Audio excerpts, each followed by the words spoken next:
Humanity had waited a very long time for this day, even if most humans did not know it. For over 300 years, their signals had leaked into space. Radio waves, music, arguments, laughter, and fear all traveled far beyond their star. Other species had listened. They had watched quietly. They had measured and judged. And for a long time, they had decided that humans were not important enough to meet. Now that judgment had changed. The Galactic Council chamber was larger than any human city. It was not built on a planet, but inside a hollow structure that floated near a blue-white star. Light from the star passed through layered crystal walls, spreading into calm colors across the chamber. Gravity shifted gently to fit the needs of every species present. Some delegates floated. Some rested on platforms. Others stood on many legs or coiled bodies. A few existed as glowing shapes held together by energy fields. More than 100 species were present, each one ancient in its own way. Some had built empires before humans had learned to write. Some had survived the death of their home stars. All of them believed they understood the universe. At the center of the chamber was a wide circular floor, empty except for a single narrow platform. That platform was prepared for humanity. Many eyes, lenses, and senses focused on it. The human delegation arrived quietly. There was no dramatic entrance, no show of power. A small transport docked with the council structure, and moments later, 3 humans stepped onto the platform. They wore simple dark clothing with no symbols of rank or wealth. No weapons were visible. No machines floated around them. The lead envoy was a woman named Elena Marrow.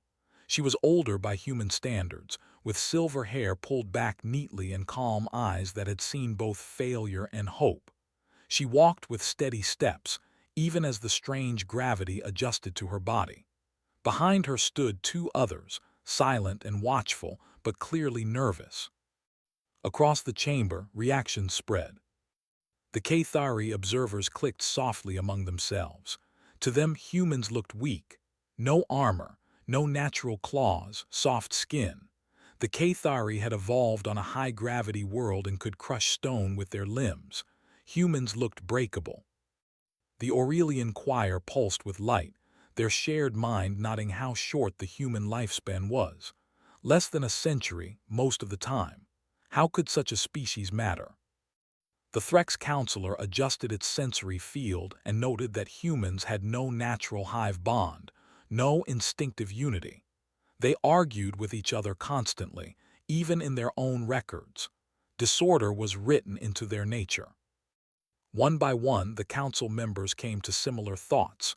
Humanity was young, humanity was divided, humanity was fragile. The chamber settled into silence. A towering figure spoke first. It was Council Speaker Vale, an ancient being whose species no longer remembered its original home world. Vale's voice did not use sound. It entered minds directly, translated perfectly by the council systems. "Humanity of Saul," Vale said, "you stand before the Galactic Council at last. This is not an honor given lightly. You have been observed for many of your generations. You have struggled. You have fought among yourselves. You have damaged your own world and tried to repair it again. Explain why you believe you belong here." Elena Marrow listened carefully. She did not rush to answer. That alone caused a stir. Most species filled silence quickly, afraid of losing attention. She stepped forward and spoke aloud. Her words carried and translated. "We do not believe we belong here more than anyone else," she said. Her voice was steady, not loud. "We believe we are here because we were invited." A ripple of reaction passed through the chamber.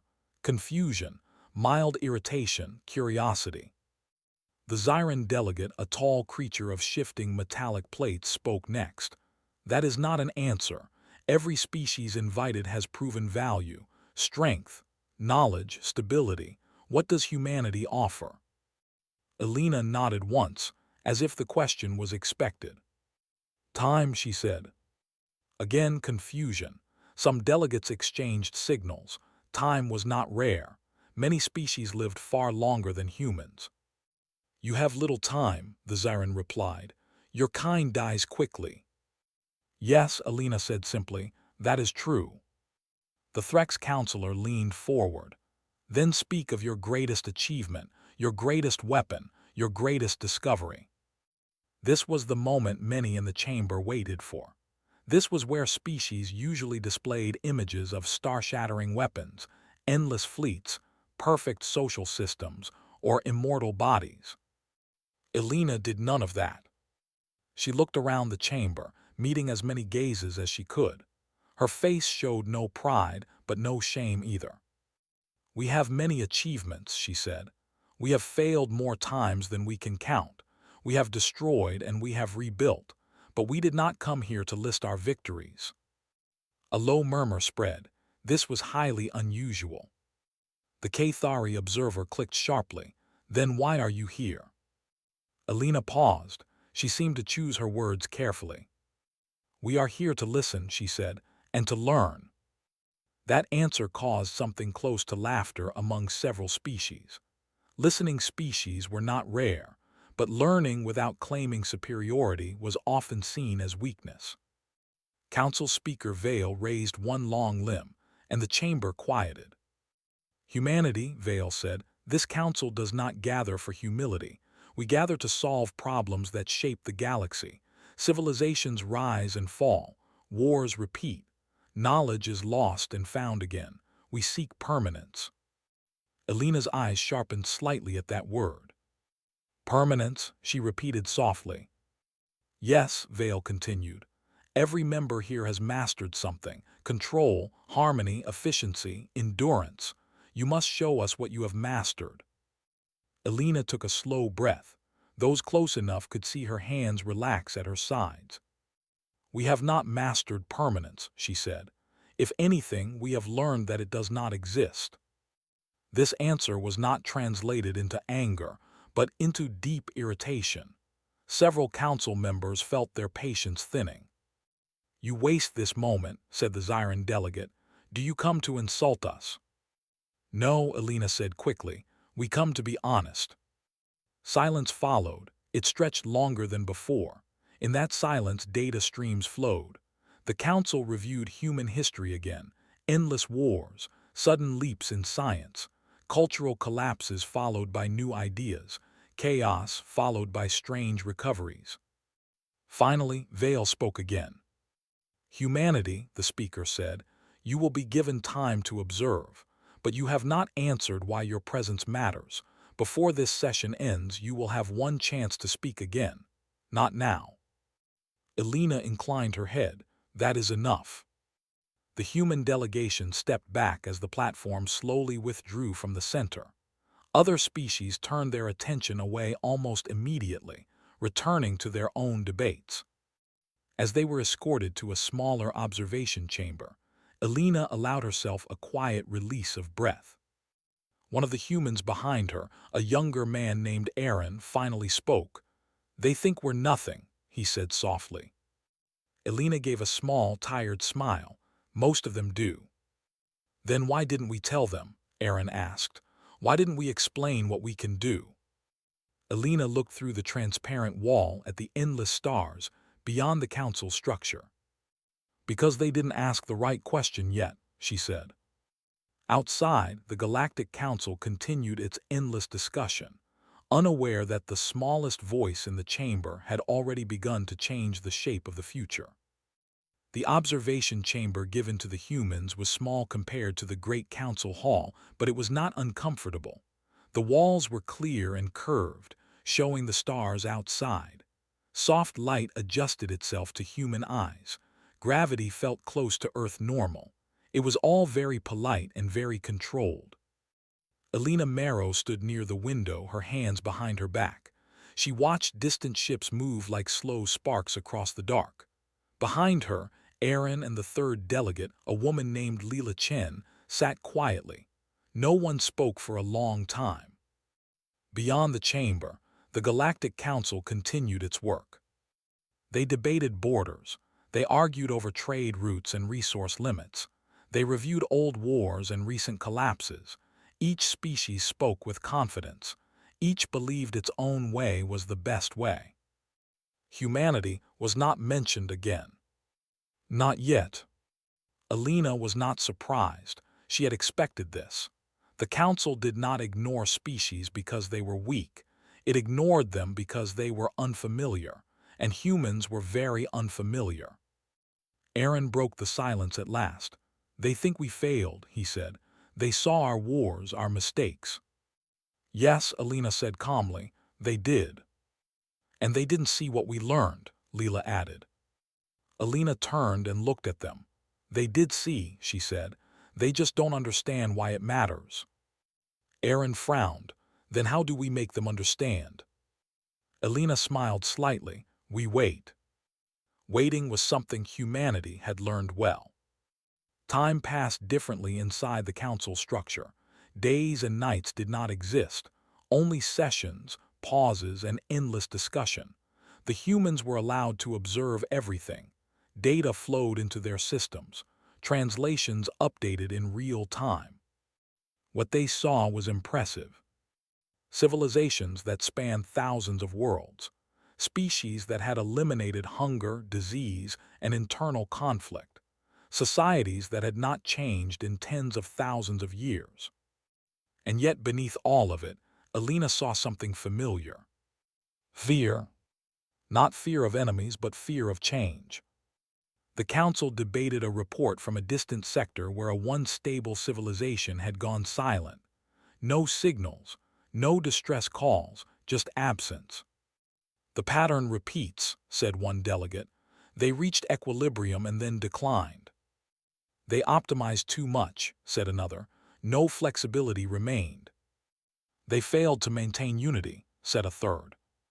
Each explanation pointed outward, none looked inward. Alina listened closely.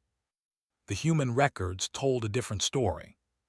Humanity had nearly destroyed itself many times. Nuclear war had come close.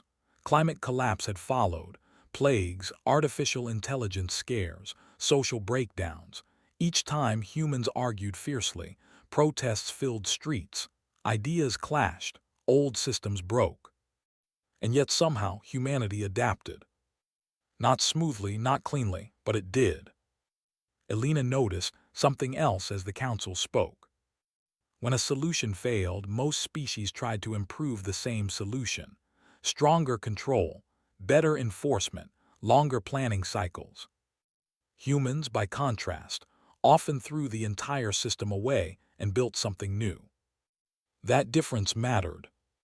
Hours later, a signal reached the observation chamber.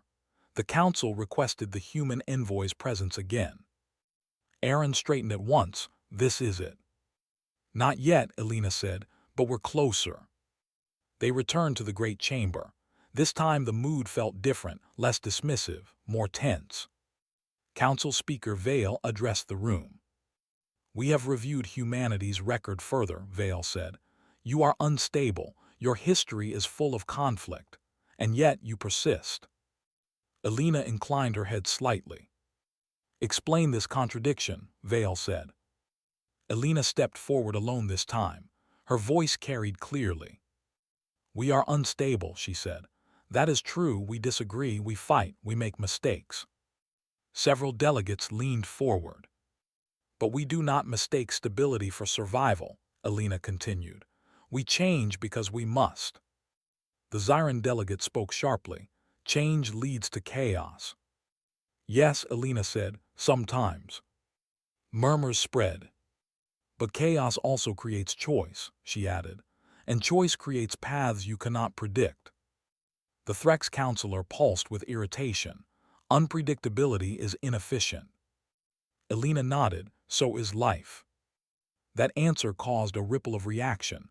Some species registered offense, others curiosity. Vale raised a limb again. "You speak in generalities. Give us something concrete." Alina took a breath. "Very well." With a gesture, she released a controlled stream of human historical data. Images formed in the air. Earth cities rising and falling. Borders shifting. Old flags replaced by new ones. "This," Alina said, "is us failing." The images shifted. Scientists arguing, courts overturning laws, citizens protesting leaders. This is us questioning ourselves. The final images showed rebuilding, new energy systems, repaired ecosystems, expanded cooperation. And this, she said, is us continuing. The chamber was quiet. You glorify disorder, said the Zyran. No, Elena replied, we accept it. The Aurelian choir spoke as one. Why would a species allow its own foundations to be challenged? Elena looked directly toward the glowing forms. Because foundations that cannot be questioned eventually become cages, she said. That word echoed through the chamber. Cages. Several elder species felt something shift. They had not changed their core laws in millennia. They had perfected them, protected them. Elena sensed the moment and pressed on. We are not here to claim superiority, she said. We are here because your problem is not strength or knowledge. It is stagnation. That accusation landed heavily. The Zyran delegate bristled, careful human. Elena remained calm. You asked why we endure. That is the answer. Vale was silent for a long time. Finally, the speaker spoke. You may observe further. One final opportunity will be granted to your species at the next convergence. Elena nodded. We will be ready. As the humans returned to their chamber, Aaron exhaled sharply. You challenged them. Yes, Elena said, gently. Leela looked thoughtful. They're afraid. They should be, Elena replied softly. Change always scares those who think they've finished evolving. Outside, far beyond the council, ancient civilizations continued their slow, perfect decline. And for the first time in a very long while, the Galactic Council began to question whether perfection was the problem. The next convergence came sooner than the humans expected. In council time, it was a short pause. In human feeling, it was a long stretch of quiet pressure. Elena Marrow slept little. She spent most of her time watching the council from the observation chamber. She listened to arguments repeat themselves in new shapes. Every species believed the answer already existed. They only needed to apply it harder, wider, longer. Control. Balance. Efficiency. Each word was spoken again and again. Aaron and Leela noticed the same pattern. They shared looks but spoke little. They knew this moment was not about filling the air with human explanations. It was about timing. When the call came, it was different. Not a formal request, not an invitation. It was a summons. The council chamber felt heavier when the humans entered. The light from the star outside was dimmer, filtered through layers of energy fields. More delegates were present than before. Some species that rarely attended full sessions were here now. This was no longer a curiosity. This was a concern. Council Speaker Vale did not speak at once. Silence stretched across the chamber, deep and focused. Elena understood this silence. Humans used it too when words mattered. Finally, Vale spoke. Humanity of Saul, the speaker said. The council faces a question it has failed to answer for many cycles. Civilizations that achieve stability eventually decline. This pattern holds true without exception. Elena listened carefully. You claim your species endures because it accepts change, Vale continued. Yet change alone is not rare. Many species adapt. Yes, Elena said, they do. Then explain, Vale said. What makes your adaptation different? Elena did not answer at once. Instead, she looked around the chamber. She saw beings older than any human nation, minds that had guided entire star systems, and beneath their confidence she sensed something fragile. Fear of being wrong. She took a slow breath. We adapt by challenging ourselves, she said. Not just our tools, not just our enemies, we challenge our beliefs. A low reaction spread through the chamber. The Zyran delegate responded quickly. Beliefs are what hold civilizations together. Yes, Alina said, and they can also hold them still. The Threx counselor shifted. You suggest removing structure. No, Alina replied. We suggest testing it. Vale's attention sharpened. Explain. Alina gestured, and the chamber filled with a single image. A simple human bridge. This bridge stands, Alina said, not because we believe it will, but because we tested it. We put weight on it, we pushed it, we tried to break it. The image shifted to a bridge collapsing. When it fails, she continued, we do not pretend it was perfect. We learn why it broke, then we build again. Some delegates showed confusion, others interest. The Aurelian choir spoke softly. You apply this to ideas as well. Alina nodded, especially ideas. The chamber filled with quiet data flow, as council systems compared this concept to known models. Your history shows internal conflict as a result, said the Zyran. Wars, division. Yes, Alina said, and correction. Vale raised a limb. The council does not deny your survival, but survival alone does not solve our problem. Alina met the speaker's gaze. You are trying to stop the cycle, she said. A ripple passed through the chamber. That is correct, Vale said slowly. Then you must accept uncertainty, Alina said, because cycles exist where questions stop. The Threx counselor pulsed sharply. You speak as if the answer is simple. It is simple, Alina replied, but it is not easy. The silence that followed was different. It was no longer dismissive. It was tense. Vale spoke again. At the first session, you asked for one future opportunity to answer a single question on your own terms. Yes, Alina said. That moment has come, Vale said. You will be allowed one word, no explanation, no context. One word that defines what humanity offers the galaxy. Aaron felt his breath catch. Leela stiffened. Alina felt the weight of history settle on her shoulders. One word. She had known this was coming. She had prepared, not with speeches, not with data. With honesty. Alina stepped forward. The chamber focused on her completely. Translators locked in. Recording systems activated. She spoke clearly. Why? The word echoed through the chamber. For a moment, nothing happened. Then confusion spread like static. Clarify, said the Zyran delegate sharply. No clarification was permitted, Vale said. The rules are clear. The Aurelian choir pulsed in uneven light.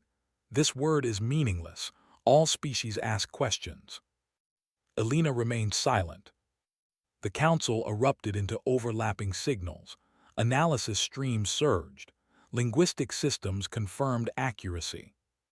The word was correct. Why? Vale raised both limbs. Silence returned. Begin analysis, the speaker ordered. The council systems searched human history. They found it everywhere. Why do stars burn? Why do we fight? Why do laws exist? Why should power be trusted? Why should this system remain? Why not something better? The data formed patterns. Every major human shift began with that word. The end of monarchies. The fall of absolute rule. The birth of science. The correction of failed systems. The council watched in silence. The Zyran delegate spoke again, slower now. Other species ask why as well. Yes, Vale said quietly, but not like this. The Threx counselor's tone changed. They allow the answer to threaten existing power. The Aurelian choir dimmed. They ask why even when the answer hurts. Alina finally spoke again, softly. We teach our children to ask it. The chamber felt unsteady. Several elder species reviewed their own records. How long had it been since a foundational law was questioned? How long since a ruling structure faced real doubt? Too long. Vale addressed the humans. Your word introduces instability. Yes, Alina said. And risk, Vale added. Yes, she said again. Then why embrace it? Vale asked. Elena answered, her voice calm. Because systems that cannot be questioned eventually fail without understanding why. The council fell silent. Far beyond the chamber, stars burned and died as they always had. But inside the Galactic Council, something ancient shifted. For the first time, the cycle was not being discussed. It was being challenged. The chamber did not return to normal after the word was spoken. The sound systems were quiet, but the council itself felt loud. Data streams crossed and tangled. Old records were opened again. Long-set rules were reviewed for the first time in many ages. Elena Marrow stood still on the platform. She did not speak unless spoken to. She knew this moment did not belong to humans anymore. It belonged to the council. Council Speaker Vale remained silent longer than anyone expected. When Vale finally spoke, the voice was slower. The word has impact, Vale said. That cannot be denied. Around the chamber, reactions differed. Some delegates showed anger, others showed deep focus. A few showed something close to fear. The Zyran delegate was among the first to object. This concept threatens order, it said. If every foundation is questioned, nothing remains stable. The Threx counselor responded before Vale could. Stability without review may be decay, it said, its tone less certain than before. That exchange alone shocked several species. The Threx were known for absolute structure. They did not disagree publicly. The Aurelian choir pulsed in uneven patterns. Our unity depends on shared belief, they said. If belief is questioned, unity fractures. Elena listened carefully. She did not interrupt. Vale turned attention back to the humans. You must understand the danger you present, the speaker said. Your word invites doubt. Doubt spreads. Yes, Elena said, it does. And doubt can destroy civilizations, Vale added. Elena met the speaker's gaze. So can silence. The council fell quiet again. Far from the chamber, a signal reached the council systems. Another civilization had gone dark. This one was older than most, stable, peaceful, perfectly balanced. The timing was not lost on anyone. The report appeared in the center of the chamber. No signs of war, no disaster, no warning. Just absence. Murmurs spread quickly. The Zyran delegate stiffened. Coincidence, it said. Perhaps, Vale replied, but the pattern continues. Elena felt the weight of the moment grow heavier. Vale addressed the chamber. For cycles, we believed the answer was control, then balance, then optimization. Each time decline followed. Several elder species shifted uncomfortably. What humanity offers, Vale continued, is not a solution but a process. The Zyran objected again, a process that undermines authority. Elena spoke gently. Authority that cannot be questioned does not guide, she said. It commands. And commands create order, the Zyran replied. They also create blind spots, Elena said. The council systems highlighted human historical events again. Not wars this time, but debates, courts overturning laws, scientists disproving old truths, citizens demanding change. The data showed pain, disorder, confusion. But it also showed recovery.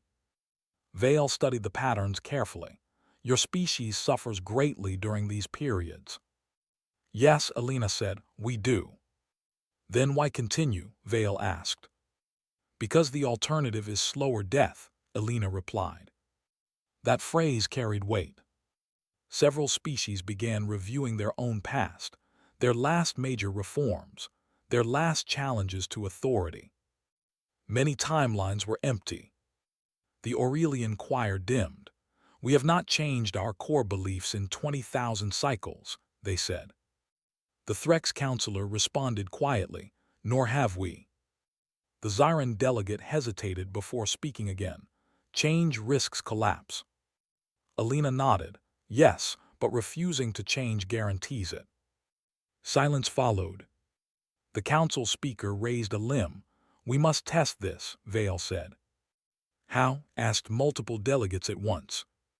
Vale turned toward the humans, by allowing humanity to ask questions. The chamber reacted sharply. "That is unacceptable," said one species. "They will destabilize governance," said another. "They will spread dissent," said a third. Vale remained firm, only in controlled scope. Alina felt a small shift inside her. This was more than she expected. "Select a single council policy," Vale continued, "one that has remained unchanged for many cycles. Humanity may ask why it exists." The Zyran delegate recoiled. "You risk everything." Vale replied calmly, "We already are." The policy chosen was ancient, a rule that governed how emerging civilizations were observed and guided. It assumed that young species required strict limits to prevent chaos. Humanity itself had been judged under this rule. Alina listened as the policy was presented in full. When Vale finished, the speaker turned to her. "Ask," Vale said. Alina did not rush. She looked at the gathered beings. Some watched with anger, some with hope, some with quiet curiosity. She spoke one sentence. "Why must guidance always mean control?" The chamber froze. The question entered council systems and spread. Analysis engines activated. Historical justifications were pulled forward. They were old. They were based on fear. They assumed failure was natural and independence was dangerous. The Aurelian choir spoke softly. "We assumed we knew better." The Threx counselor added, "We never tested that assumption." The Zyran delegate remained silent. Council Speaker Vale watched the data stream slow. "Answer the question," Vale ordered the systems. They could not. No evidence supported the policy's core belief. Only tradition. A wave of realization moved through the chamber. Alina felt it too, not triumph, responsibility. Vale addressed the council. "This is what humanity brings," the speaker said. "Not rebellion, examination." Some species resisted. Others began quiet internal reviews. The council adjourned early. That alone was unprecedented. As the chamber emptied, Alina returned to the observation room with Aaron and Leela. Aaron let out a long breath. "They're shaken." "Yes," Alina said, "and so are we." Leela looked out at the stars. "What if they decide we're too dangerous?" Alina followed her gaze. "Then we will have asked an honest question," she said. Outside the council, ancient systems adjusted their calculations for the first time in ages. The cycle had not broken yet, but it had cracked. And cracks once formed rarely stay small. The council did not reconvene quickly. For the first time in its long history, silence spread beyond a single chamber. Messages slowed. Decisions were delayed. Entire networks paused as if the galaxy itself was holding its breath. Alina Marrow felt the weight of that pause. From the observation chamber, she watched ships arrive and depart without pattern. Delegations that usually spoke with certainty now moved carefully. Some requested private sessions. Others withdrew entirely to consult ancient archives. Humanity was no longer being ignored. It was being considered. Aaron noticed the change first. "They're watching us differently," he said. "Yes," Alina replied. "They're no longer deciding if we matter. They're deciding what to do about us." Leela crossed her arms. "That's worse." Alina did not disagree. A signal arrived without warning. Not a summons, not a request. A vote. The humans were escorted back to the great chamber. This time, there was no sense of dismissal at all. Every delegate was present. Even species that had not spoken in centuries were represented, some through ancient machines, others through carefully preserved minds. Council Speaker Vale stood at the center. The Galactic Council has reached a decision, Vale said. No emotion colored the words, but the chamber was full of it. You asked why civilizations fail, Vale continued. You allowed a question to challenge a foundation we never tested. The result was clarity.